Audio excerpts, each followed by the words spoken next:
Welcome to PCS education. আমি সুজিত দেবনাথ, তোমাদের প্রিয় সুজিত স্যার। আজকে ইন্ডিয়ান ফ্রিডম স্ট্রাগলার এই ক্লাসে আমরা আলোচনা করব important personality in Indian freedom struggle বা ইন্ডিয়ান ন্যাশনাল মুভমেন্ট। আজকের টপিকটা হলো দাদাভাই নৌরোজি। কিন্তু দাদাভাই নৌরোজির কথাটা কিভাবে আরম্ভ করা যায় এইটা বসে বসে যখন আমি ভাবছি, তখন যে ভূমিকার কথা আমার মাথায় এলো না সেটা কিন্তু প্রকাশ্যে বলা যাবে না। তোমরা যদি চাও তাহলে আমি একটু চুপি চুপি বলতে পারি, কাউকে বলো না। আজকের দিনে পলিটিশিয়ানরা যখন প্রথম পলিটিক্স করতে যায় তখন অনেকগুলো উদ্দেশ্য থাকে, বুঝেছো তো? সে অনেকগুলো উদ্দেশ্যের মধ্যে মূল উদ্দেশ্যটা হচ্ছে কিছু মাল কামানো, পকেটে ঢোকানো, ভাঙা বাড়িটা সারিয়ে প্রাসাদ প্রতিম বাড়ি বানিয়ে আনা, কাটমানি খাওয়া, 14 পুরুষের জন্য টাকা সঞ্চয় করে রেখে যাওয়া, আর হ্যাঁ অবশ্যই পাবলিকের গাল খাওয়া। নেতা যেই হোক না কেন পাবলিক তো গাল দেয়, তাই তো নচিকেতা, সেই কবিগুরু নচিকেতা একবার গান গেয়েছিল না, আমি বড় হয়ে যখন ছেলে বলছে পলিটিশিয়ান হবো তারা ঠিক আছে, অন্য কিছু হলে ঠিক নেই। এখন যাকে আমি এইরকম নয় যে সারা ভারতবর্ষের ইতিহাসে যখন যারা পলিটিক্সে যোগ দিয়েছে তারা সবাই একই উদ্দেশ্য যোগ দিয়েছে, ব্যতিক্রম উদাহরণ নয়। কিন্তু আজকে আমরা যার কথা বলবো সেই ভদ্রলোক নমস্য প্রণম্য। তিনি শুধু তাই নয়, তার আমলে যারা পলিটিক্সে যোগ দিতেন তারা কেউ করে খাওয়ার জন্য যোগ দিতেন না। সম্পন্ন ঘরের ছেলে, বাড়ি এমনিই প্রাসাদ প্রতিম থাকতো, নতুন করে প্রাসাদ বানানোর দরকার তাদের হতো না। এইরকমই একজন পার্সোনালিটির নাম দাদাভাই নৌরোজি। এখন দাদাভাই নৌরোজিকে, যিনি ভারতবর্ষের কংগ্রেসের প্রথম সারির নেতা, যার সম্পর্কে গোপালকৃষ্ণ গোখলে যিনি বলেছিলেন what Bengal thinks today India will think tomorrow, সে বিখ্যাত গোপালকৃষ্ণ গোখলে, সেই গোখলে যিনি গান্ধীজির রাজনৈতিক গুরু ছিলেন, তিনি বলেছিলেন যে যদি কোথাও দেবত্ব থাকতে পারে তাহলে দাদাভাই নৌরোজির মধ্যে দেবত্ব রয়েছে। দাদাভাই নৌরোজি কংগ্রেসের প্রথম দিককার সেই লিডার যিনি খুব প্রাউডলি বলেছিলেন যে কংগ্রেস এমন একটা রাজনৈতিক দল যা ব্রিটিশ শাসক এবং ভারতের সাধারণ জনগণ দুজনেরই আশা আকাঙ্ক্ষা একসাথে পূরণ করতে সম্ভব। যিনি ইংল্যান্ডের পার্লামেন্টের সদস্য হয়েছিলেন। নর্মালি আমরা তো একটা পঞ্চায়েতের সদস্যই হতে পারিনি, দেশের পার্লামেন্টে বড় যে যোগ দিই। ইনি ইংল্যান্ডের পার্লামেন্টের সদস্য হয়েছিলেন কনজারভেটিভ পার্টি থেকে, সেই ইতিহাস আমি বলবো। ইংল্যান্ডের পার্লামেন্টে দাঁড়িয়ে যেটা যিনি বলে এসেছিলেন যে আপনারা ব্রিটিশ একটা মহান জাতি, কিন্তু ভারতবর্ষকে শোষণ তো করছেন, হিসেব দেখিয়েছিলেন, সেগুলো আমি বলবো। এই ভারতবর্ষকে শোষণ করাটা মোটেও ব্রিটিশ সুলভ নয়, আপনারা একটা মহান জাতি আর কোথায় আমাদেরকে শোষণ করছেন। ব্রিটিশ পার্লামেন্টে দাঁড়িয়ে যিনি বলে এসেছিলেন এই আচরণগুলো হচ্ছে অব্রিটিশ সুলভ আচরণ, আনব্রিটিশ রুল ইন ইন্ডিয়া। পরে এটা নিয়ে একটা বইও লিখেছিলেন, যার বাগ্মিতার ধারে ভারে ব্রিটিশ প্রধানমন্ত্রী গ্ল্যাডস্টোন পর্যন্ত বলতে সম্মত হয়েছিলেন বা বলেছিলেন he is an grand old man, মানে একজন মহান বৃদ্ধ মানুষ। আমরা আজ এমন একজন সম্পর্কে আলোচনা করতে যাচ্ছি যিনি প্রথম ভারতবর্ষের জাতীয় আয় পরিমাপ করেছিলেন। আমরা আজ এমন একজন মানুষের সঙ্গে জানছি ভারতবর্ষের রাজনৈতিক ইতিহাসে যার নাম স্বর্ণাক্ষরে লেখা থাকবে, তিনি কংগ্রেসে এসেছিলেন কংগ্রেসকে বানাতে।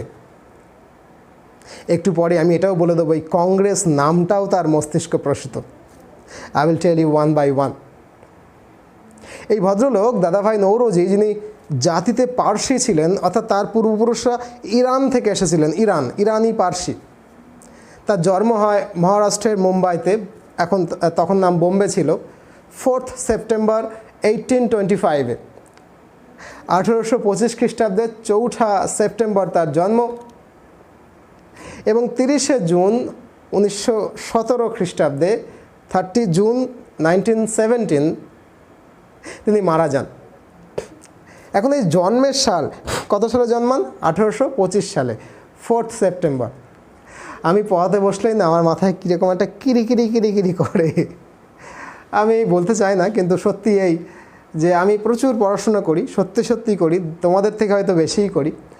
আর ঈশ্বর প্রদত্ত একটা ক্ষমতা আমার আছে যে আমি যখন কোনো একটা কিছু বলতে শুরু করি না, লিঙ্ক চলে আসে আমার। আমি হয়তো কবে কোথায় একটা পড়েছিলাম, ঠিক সময় মতো আমার মনে পড়ে যায়। আমি যখন মাইকের সামনে বক্তৃতা করি, অনেক জায়গাতেই করি, আমাকে ডাকে সবাই বক্তৃতা করার জন্য, তো তখন আমি হয়তো কিছুই প্রিপেয়ার্ড নেই, কিন্তু যেই বলতে শুরু করলাম কি জানি হুড় সুর করে আমার মাথার মধ্যে কে যেন একটা ইনফরমেশন দিতে থাকে। জানি না এটা কেন হয়, আমি গর্ব করছি না, বাট ইট হ্যাপেন্স। যেমন ধরো এখন যেই না আমি 1825 খ্রিস্টাব্দে আমি কথাটা বললাম, অমনি আমার মনে পড়ে গেল 1825 খ্রিস্টাব্দে ইংল্যান্ডে প্রথম পরীক্ষামূলক ট্রেন চালনা হয়েছিল। এটা যদিও দাদাভাই নওরোজির মধ্যে নয়, 1825-এ তার জন্ম, সেই জন্য বলছি। তার জন্ম সালে ইংল্যান্ডে প্রথম ট্রেন পরীক্ষামূলক চালানো হয়েছিল স্কটটন থেকে, ঠিক আছে, ডার্লিংটনের মধ্যে। Stockton in England to Darlington in England. এবার অনেকে বলবে স্যার আমরা তো পাঠ্য বইয়ে পড়েছি 1830 খ্রিস্টাব্দে। হ্যাঁ, 1830 খ্রিস্টাব্দে সত্যিকারে চালানো হয়েছিল ম্যানচেস্টার থেকে লিভারপুলের মধ্যে। 1830 খ্রিস্টাব্দে প্রথম ম্যানচেস্টার থেকে লিভারপুলের মধ্যে যাত্রীবাহী ট্রেন চালানো হয়, কিন্তু 1825 খ্রিস্টাব্দে স্কটটন এবং ডার্লিংটনের মধ্যে পরীক্ষামূলকভাবে কিন্তু ট্রেন চালনা করা হয়। তথ্যটা বললাম, মাথায় এলো, এরকম মাথায় আসতে থাকবে, একটু লিখে নাও। সিভিল সার্ভিস পরীক্ষা কিন্তু আমাকে দিতে হবে না, তোমাকে দিতে হবে। তার মৃত্যুর সময়টাও 1917। আমার মাথায় সুরসুর করে আরও ইনফরমেশন আসছে, একটা বলি, হ্যাঁ ক্লাস লম্বা হয়ে যাবে। 1917 সালে কিন্তু রুশ বিপ্লব হয়েছিল। 1917 সালে রুশ বিপ্লব হয়েছিল, এটাও কিন্তু আমাদেরকে মাথায় রাখতে হবে। এবার আমরা আসবো দাদাভাই নওরোজি সম্পর্কে মূল আলোচনায়। তার অনেকগুলো টাইটেল ছিল, তার মধ্যে আমি একটা কথা বললাম, he was named as grand old man, মহান বৃদ্ধ মানুষ। বৃদ্ধ শব্দটা কিন্তু বুড়ো অর্থে ব্যবহার করা হয়নি, ওয়াইজ পারসন, জ্ঞানী মানুষ হিসেবে ব্যবহার করা হয়েছে। কেন? মানুষ একটা পঞ্চায়েতে সদস্য লাভ করতে পারে না, আচ্ছা বড় জোর ভারতের পার্লামেন্টের সদস্য হয়। দিস পারসন দাদাভাই নওরোজি, যিনি একটা সম্পূর্ণ বিজনেসম্যানও ছিলেন, টাকা পয়সার অভাব ছিল না, তিনি ইংল্যান্ডে পাড়ি জমান এবং কনজারভেটিভ পার্টির পক্ষ থেকে তিনি ব্রিটিশ অ্যাসেম্বলিতে যোগ দেন। মানে কনজারভেটিভ পার্টির প্রতিনিধি হিসাবে, মানে কনজারভেটিভ পার্টি তাকে নমিনেট করেছিল কোথায়? ব্রিটিশ পার্লামেন্টে। He was nominated by the Conservative party at the time in England to the British parliament, এবং সেখানে তিনি প্রথম একজন ভারতীয় হিসেবে বক্তৃতা করেছিলেন। প্রথম নয়, সেকেন্ড ভারতীয় হিসেবে। প্রথম বক্তৃতা করেছিলেন আকবর সেকেন্ড। আমি যখন রামমোহন পড়িয়েছি, রামমোহন রায় আগের ক্লাসে পড়িয়েছি, রামমোহন রায়কে রাজা উপাধি দিয়েছিলেন আকবর টু, মুঘল সম্রাট আকবর টু রাজা উপাধি দিয়ে তাকে ইংল্যান্ডে পাঠিয়েছিলেন। ইংল্যান্ডের পার্লামেন্টে তিনি প্রথম ভারতীয় যিনি বক্তৃতা করেছিলেন। And he become the second ambassador from India to London parliament, second ambassador, দ্বিতীয় দূত, যিনি কিন্তু ব্রিটিশ পার্লামেন্টে গিয়ে বক্তৃতা করে এসেছিলেন। এবং এই বক্তৃতা চলাকালীন তিনি পুঙ্খানুপুঙ্খভাবে গাণিতিকভাবে ব্যাখ্যা করে দিয়েছিলেন যে ব্রিটিশরা আসলে কত মহান জাতি, কত মহান তাদের ঐতিহ্য। কিন্তু ভারতবর্ষে এরা কিন্তু খুব একটা ভালো কাজ করছে না। ভারতের ব্রিটিশের সঙ্গে ইংল্যান্ডের ব্রিটিশের কিচ্ছু মিল নেই। ভারতবর্ষে তারা শোষণ করছে, লুট করছে, নারীর ওপরে অত্যাচার করছে, যা ইচ্ছা তাই করছে। এইটা ব্রিটিশদের শোভা পায় না। এটা this is unBritish law, this is unBritish, অব্রিটিশ সুলভ মনোভাব। পরবর্তীকালে তিনি লিখেওছিলেন যে এই যে আমাদের প্রভার্টি, এই প্রভার্টির জন্য দায়ী কিন্তু ব্রিটিশ রুল। তিনি বই লিখেছিলেন poverty and un-British rule in India. Poverty and un-British rule in India, এই বইটাতে তিনি প্রমাণ করে দিয়েছিলেন যে আমাদের এই দুর্দশার জন্য দায়ী কিন্তু ব্রিটিশরা, এবং এটা কিন্তু বক্তৃতায় বলেছিলেন। তাকে ভারতের অর্থনীতির পিতাও বলা হয়, আমি সেটা পরে আসছি।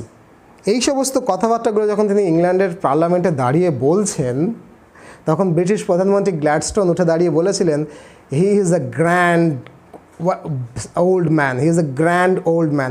একজন মহান বৃদ্ধ মানুষ তিনি।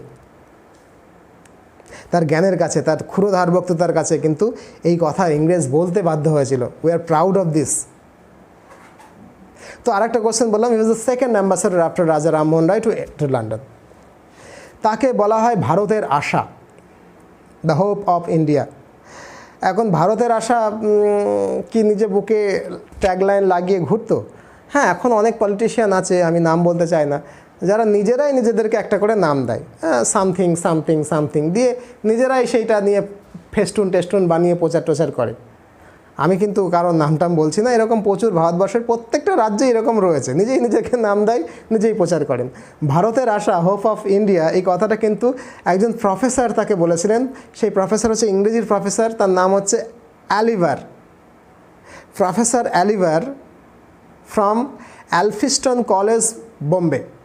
অ্যালফিস্টন কলেজ, বোম্বে, এই অ্যালফিস্টন কলেজের সঙ্গে তারও একটা সম্পর্ক ছিল। দাদাভাই নওরোজি কিন্তু অ্যালফিস্টন কলেজের একজন অধ্যাপকও ছিলেন। He is the first Indian যে অ্যালফিস্টন কলেজ, এরকম একটা ব্রিটিশ কলেজে কিন্তু অধ্যাপনা পর্যন্ত করেছেন। He is the first Indian. তো তাকে তার সহকর্মী একজন প্রফেসর, ইংরেজ প্রফেসর অ্যালিভার, তাকে বলেছিলেন you are the hope of India, তুমি ভারতবর্ষের আশা। থার্ডলি তার একটা টাইটেল রয়েছে, হি ইজ কল দ্য, দাদাভাই Naoroji is call the father of Indian economy. ভারতবর্ষের অর্থনীতির জনক বলা হয়, যদিও এটা নিয়ে একটু বিতর্ক আছে, কিন্তু বিতর্ক যতই থাকুক, he is the first person who calculated scientifically the national income of India. ভারতের জাতীয় আয় পরিমাপ করেছিলেন গাণিতিকভাবে তিনিই প্রথম। তার দুটো বই লেখা আছে, England's ডেপ্ট to India, DEBT, England's ডেপ্ট to India, England's ডেপ্ট, DEBT, ডেপ্ট মানে হচ্ছে ধার, ইংল্যান্ডস ডেপ্ট টু ইন্ডিয়া, ভারতের কাছে ইংল্যান্ডের ঋণ। আর একটা সেকেন্ড বই লিখেছিলেন, poverty and un-British rule in India, ভারতবর্ষের দারিদ্র্য এবং তার কারণ হিসাবে অব্রিটিশ সুলভ রুল, শাসন ভারতবর্ষে ব্রিটিশদের। এইখানটাতে তিনি ন্যাশনাল ইনকাম হিসেব করে দেখিয়ে দিয়েছিলেন যে আমাদের জাতীয় রোজগার হচ্ছে 100 টাকা, আমরা ব্যয় করি হচ্ছে 50 টাকা, বিয়োগ দিয়ে বলেছিলেন তাহলে বাকি 50 টাকা কোথায় গেল? ধরো তোমার ফ্যামিলিতে তোমাদের বছরে বাবা রোজগার করে, তোমাদের কিছু জমি আছে, কিছু ভাড়া বাড়ি আছে, কিছু সম্পত্তি আছে, সমস্ত রোজগার হিসেব করে দেখা যাচ্ছে রোজগার হচ্ছে ফ্যামিলিতে 100 টাকা, খরচ দেখা যাচ্ছে ফ্যামিলিতে 50 টাকা, সঞ্চয় দেখা যাচ্ছে 10 টাকা, তাহলে 50 টাকা খরচ, সঞ্চয় 10 টাকা, 60 টাকা। তোমার রোজগার তো বছরে 100 টাকা, তাহলে 40 টাকা গেল কোথায়? নিশ্চয়ই ফ্যামিলি থেকে 40 টাকা কেউ না কেউ একটা সরিয়েছে, কোথাও না কোথাও একটা সরানো হয়েছে। ঠিক এই রকম ক্যালকুলেশনস করে ন্যাশনাল ইনকাম হিসেব করে তিনি ম্যাথামেটিক্যালি প্রমাণ করে দিয়েছিলেন যে ভারত থেকে সম্পত্তি ব্রিটিশরা প্রত্যেক বছর নিয়ে চলে যাচ্ছে। এই যে ড্রেনেজ অফ ওয়েলথ, এই তত্ত্বটা কিন্তু তিনি প্রথম প্রমাণ করেছিলেন অর্থনীতির ভাষা দিয়ে, যে ড্রেনেজ অফ ওয়েলথ হচ্ছে সম্পত্তির নির্গমন তত্ত্ব সম্পর্কে। He is the first who raise his voice. এবং কি এমনি না আমাদের চুরি করছে, আমাদের শোষণ করছে, এরম নয়, প্রমাণ করেছিলেন। সেখানে দুটো শব্দ থেকে তার কোশ্চেন আছে, এবং বলেছেন এই যে কর্মটা করছে ব্রিটিশরা, এটা মোটেও ব্রিটিশদের মানায় না, তারা একটা মহান জাতি, তাদের মহান কৃষ্টি, মহান ঐতিহ্য, তারা কেন চুরি করবে? বাট তারা চুরি করছে, অর্থাৎ এই ইংরেজরা এটা ঠিক ব্রিটিশ সুলভ আচরণ করছে না। ব্রিটিশরা একটা মহান শব্দ, কিন্তু এরা মহান শব্দের মতো আচরণ করছে না। নরমপন্থী নেতা ছিল তো, মেরে ফেলবো কেটে ফেলবো বলতে পারেনি, নরম করে যতটুকু বলা যায় আর কি। He is also call the father of Indian politics. You know যে কংগ্রেসের তিনি ফাউন্ডার মেম্বার ছিলেন, সেকেন্ড অধিবেশনের সভাপতিত্ব করেছেন, 3 বার সভাপতিত্ব করেছিলেন বলবো। সেকেন্ড অধিবেশন যেটা কলকাতায় হয়েছিল তার সভাপতিত্ব করেছিলেন। কংগ্রেসের ফাউন্ডার মেম্বার হিসাবে, আমি তো সুজিত স্যার শুধু গল্প বলি, একটা গল্প কিন্তু একটু বলে দিই। হ্যাঁ, তো কংগ্রেস যখন প্রতিষ্ঠা হয়, তোমরা জানো যে গোকুল দাস তেজপাল সংস্কৃত কলেজে, বোম্বাইতে গোকুল দাস তেজপাল সংস্কৃত কলেজে কংগ্রেসের প্রথম যে সভাটা হবে 1885 সালে, কংগ্রেসের ফাউন্ডেশন। তো সেই সময় ঠিক ছিল যে এই প্রতিষ্ঠানটার নাম হবে ইন্ডিয়ান ন্যাশনাল ইউনিয়ন। কি নাম হবে? Indian national union. তো বিকেলবেলা সভা আরম্ভ হবে, 12টার সময় উমেশচন্দ্র ব্যানার্জি, যিনি সভাপতি হবেন প্রথম, তার সঙ্গে দাদাভাই নওরোজির আলোচনা হচ্ছে। দাদাভাই নওরোজি বলেন, উমেশ দেখো এই নামটা না ঠিক অ্যাপ্রোপ্রিয়েট হচ্ছে না, you should omit the word union and introduce the word Congress. এটা কিন্তু দাদাভাই নওরোজির মস্তিষ্ক প্রসূত একটা ব্যাপার, অনেকে জানেই না, বলেই না।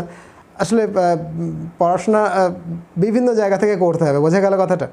So this is a real history, গল্প নয় কিন্তু। উমেশ চন্দ্র যখন বাকিদেরকে বললেন, বাকিরা বললেন হ্যাঁ কংগ্রেস তো ভালো, কারণ কংগ্রেস একটা নর্থ আমেরিকান ওয়ার্ড।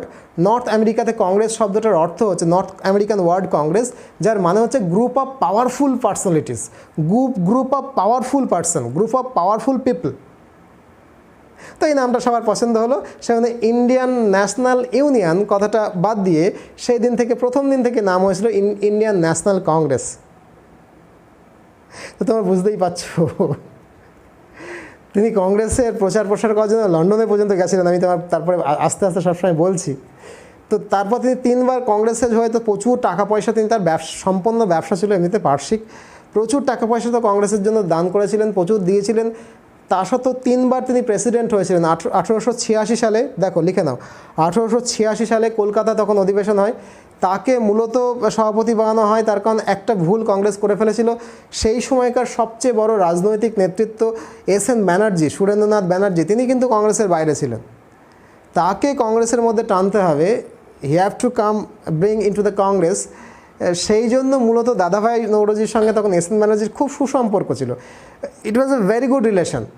তো মূলত এই রিলেশনটার উপরে বেস করেই জাতীয় কংগ্রেস সিদ্ধান্ত নিয়েছিল যে সেকেন্ড অধিবেশনটা কলকাতায় হবে, দাদাভাই নওরোজিকে সভাপতি করা হবে। তার কারণটা এস.এন. ব্যানার্জি যেন সশরীরে সব দলবলে ভারত সভাটাকে নিয়ে কংগ্রেসে যোগ দেয়। তো তোমরা জানো আমি এস.এন. ব্যানার্জি পড়িয়েছিলাম এর আগে ক্লাসে, সেই ভিডিওটা তোমরা দেখে নিও। তো সেখানে কিন্তু আমি এই কথাটা বলেছিলাম, সেকেন্ড অধিবেশনে 1886 সালে দাদাভাই নওরোজি যখন কংগ্রেসের সভাপতিত্ব করছেন কলকাতা কংগ্রেসের, তখন কিন্তু সদল বলে এস.এন. ব্যানার্জি, সুরেন্দ্রনাথ ব্যানার্জি তার সদল বলে ভারত সভাটাকেই মিশিয়ে দিয়েছিলেন জাতীয় কংগ্রেসের সঙ্গে। এরপরও তিনি 2 বার হয়েছিলেন, সভাপতি হয়েছিলেন। 1893 সালে, এটা লাহোরে হয়েছিল 1893 সালে, আর 1906 সালে কলকাতা অধিবেশনে যখন তিনি সভাপতি, তখন সভাপতির ভাষণে তিনি একটা ওয়ার্ড ইউজ করেছিলেন, the first word introduced in Congress, ওয়ার্ডটা হচ্ছে স্বরাজ্য, স্বরাজ। এই স্বরাজ কথাটা কংগ্রেসের অধিবেশনে প্রথম যিনি ইন্ট্রোডিউস করেন, হি ওয়াজ নো ওয়ান বাট দাদাভাই নওরোজি। 1906 খ্রিস্টাব্দে কলকাতা অধিবেশনে এই স্বরাজ শব্দটা তিনি ইউজ করেন। ক্লিয়ার? যদিও স্বরাজ শব্দটা ভারতবর্ষের ইতিহাসে প্রথম ইউজ করেন Dayanand Saraswati. India is for Indians, Bharat ভারতীয়দের জন্য, এটা একটা বিখ্যাত বই, India for Indians by Dayanand Saraswati. Bharat ভারতের জন্য, ভারতটা ভারতবাসীর জন্য, India for Indians, India for Indians, এটা দয়ানন্দ সরস্বতীর লেখাটা বিখ্যাত বই। এই বইটাতে কিন্তু স্বরাজ কথাটা তিনি উল্লেখ করেছিলেন যে দিস ইজ আওয়ার ল্যান্ড, এটা আমাদের দেশ, আমাদের দেশ, এটা স্বরাজ। এটা একটা ইন্ডিয়ান সংস্কৃত শব্দ, যার মানে আমার দেশ, আমাদের দেশ। পরবর্তীকালে স্বরাজ শব্দটা জনপ্রিয় হয়েছিল জানো তো, বাল গঙ্গাধর তিলকের মুখে। উনি বলতেন স্বরাজ আমাদের জন্মগত অধিকার, আমরা এটাকে অর্জন করবই, তাই না? স্বরাজ শব্দটাকে বিখ্যাত বানিয়েছিলেন বাল গঙ্গাধর তিলক। তিনি বলেছিলেন স্বরাজ আমাদের জন্মগত অধিকার, আমরা এটাকে অর্জন করেই ছাড়ব। তো 3টে সংগঠন তিনি বানিয়েছিলেন, কংগ্রেস থেকে তো বড় করেছিলেন। 3টে অধিবেশনের সভাপতিদের কথা বললাম। 1853 সালে তিনি বোম্বে অ্যাসোসিয়েশন প্রতিষ্ঠা করেন, বোম্বে অ্যাসোসিয়েশন, 1853 লিখে নাও। 1853-1853-তে তিনি বোম্বে অ্যাসোসিয়েশন প্রতিষ্ঠা করেন। 1866 সালে 1866-এ তিনি লন্ডন ইন্ডিয়া অ্যাসোসিয়েশন প্রতিষ্ঠা করেন, লন্ডন ইন্ডিয়া অ্যাসোসিয়েশন প্রতিষ্ঠা করেন। আর 1867-1867-এ তিনি প্রতিষ্ঠা করেন, লন্ডনে প্রতিষ্ঠা করেন এটা east India association, east India অ্যাসোসিয়েশনে প্রতিষ্ঠা করেন লন্ডনে, এটা 1867 সালে, 1867। তো তার অনেকগুলো লেখা বই আছে। তার নাম, একটা বই, তিনি তো পার্সি ছিলেন, পার্সি ধর্মের ওপরে লিখেছিলেন, পার্সি রিলিজিয়ান বলে একটা বিখ্যাত বই আছে, পার্সিয়ান রিলিজিয়ান, পার্সি ধর্মের ওপরে একটা বই। ভয়েস অফ ইন্ডিয়া, এটা তার একটা বিখ্যাত বই, ভয়েস অফ ইন্ডিয়া। আর তার গুজরাটিতে একটা লেখা বই আছে, রাষ্ট্র গোফতার, যেটাকে রাষ্ট্রীয় গোফতারও বলা হয়, রাষ্ট্র গোফতার বা রাষ্ট্রীয় গোফতার নামে খ্যাত। So this is all about দাদাভাই নওরোজি। একটা লম্বা ক্লাস নিলাম, প্রচুর কথা বললাম। এই ভিডিওটাকে বারবার দেখো, ইনফরমেশনসগুলোকে নোট ডাউন করো, লিখে নাও খাতায়।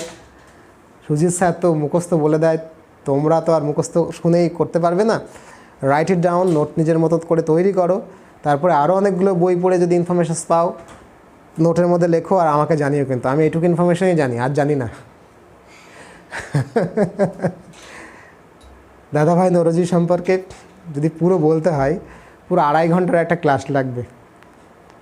কিন্তু আমি যেটুকু বললাম সেটুকু শুধু এক্সাম পয়েন্টস অফ ভিউ থেকে, যেটা পরীক্ষার সময় আসে। 2.5 ঘন্টা তোমারও শুনে কাজ নেই, আমারও শুনে কাজ নেই।